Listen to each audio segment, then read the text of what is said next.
আসসালামু আলাইকুম সুপ্রিয় দর্শক, আপনাদের ভালোবাসায় আসলাম এক অসহায় মেয়ের জীবন কাহিনী নিয়ে। আমরা শুনবো এই মেয়েটার জীবন কাহিনী। আসসালামু আলাইকুম। ওয়ালাইকুম আসসালাম। আপু কেমন আছো? জি ভালো আছি। হ্যাঁ, তোমার নামটা কি একবার জানতে পারি? আমার নাম মিথিলা। মিথিলা, দেশের বাড়ি? চাঁদপুর। চাঁদপুর। জি। তোমার ফ্যামিলি থেকে কে আছে? আমার মা আছে, একটা ছোট বোন আছে। তোমার আব্বু? আব্বু মারা গেছে। ও আচ্ছা, কি হয়েছিল বলা যাবে একটু?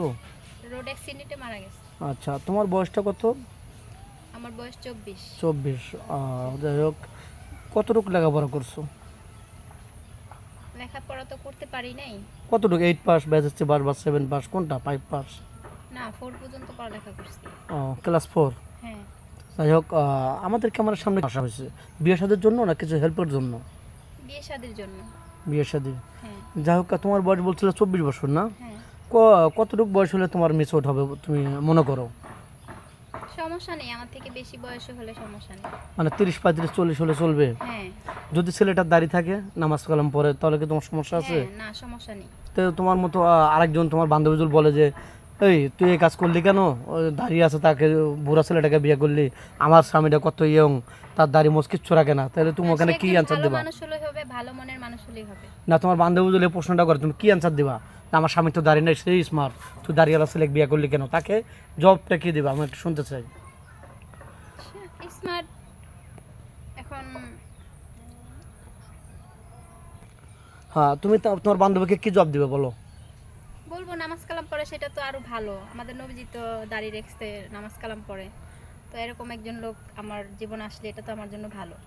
মানে ওকে ভুল জিনিসটা প্রমাণ করে দিবা, সঠিক হ্যাঁ। বলে দিবা, এই তো? হ্যাঁ। যাক, অনেক খুশি হলাম তোমার কথা শুনে। যাক, তোমাকে যদি কোনো প্রবাসী ভাই বিয়ে করে প্রবাস জীবনে নিয়ে যেতে চায়, বাইরে নিয়ে যেতে চায়, তুমি কি ইচ্ছুক না বাংলাদেশে থাকবা, কোনটা?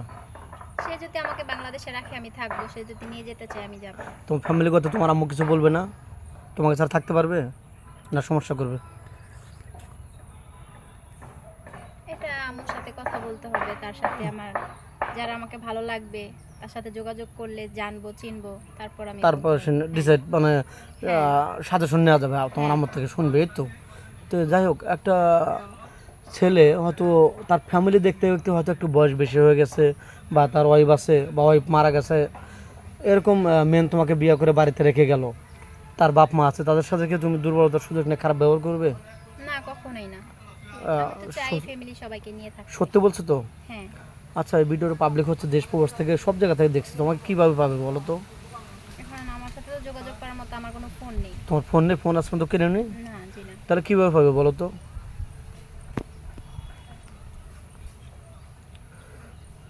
তোমাকে পাবে কিভাবে? এখন ফোন না থাকলে তো যোগাযোগ করতে পারবো মানে না। তুমি বলতে চাচ্ছ মানে খুবই লাজুক প্রতীকের মেয়েটা, বলতে পারতেছে না, হয়তো ভয় পাচ্ছে। তো যাই হোক, আমাদের নাম্বার দেওয়া থাকবে, মেয়েটার কথা আমি বলে ফেললাম, আমাদের নাম্বার দেওয়া থাকবে, মেয়েটার কোনো ফোন নেই, কেউ ভিডিও কল দেবেন না অযথা, অডিও কল দেবেন, ভিডিও কল দিলে ব্লক করতে বাধ্য হবে। ভালো থাকবেন।